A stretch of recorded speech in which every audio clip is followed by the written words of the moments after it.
ஏன் அன்பு செல்லமே, நீ நன்றாக இருக்க வேண்டும் என்று நான் ஆசைப்படுகிறேன். அந்த அக்கறையில் நான் ஒன்று சொல்கிறேன். உன் அப்பா நான் சொல்வதை முழுமையாக கேள்.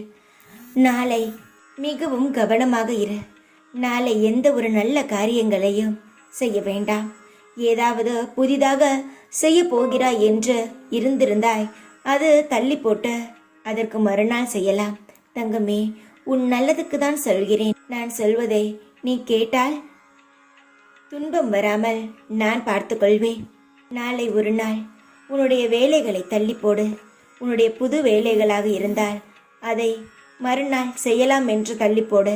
ஒன்றும் பிரச்சனை இல்லை. பொறுமையாக இருந்து செய்யும் பொழுது அதனுக்கு பலனும் அதிகம். இவ்வளவு நாட்கள் காத்திருந்தாய், எவ்வளவு நாட்கள் பொறுமையாக இருந்தாய். உனக்கு நல்லது நடக்க வேண்டும் என்பதற்காக நாளை ஒரு நாள் நீ பொறுத்திருந்தாய்.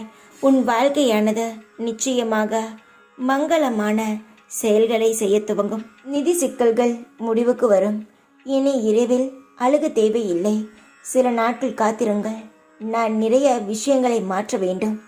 தொடர்ந்து என் நாமத்தை அல்லது என் கதையை கேளுங்கள். எதை நீ விரும்புகிறாயோ அதை நீயே அடைவாய். நான் அதை செய்து தருவேன். நீங்கள் எதை கேட்கிறீர்களோ அதைவிட பல மடங்கு உன் வாழ்க்கையில் அள்ளித் தருவேன். பொறுமையாக இரு. நான் சொன்னபடி செய்.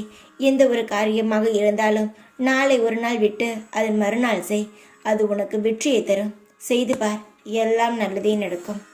ஓம் சாய்ராம்.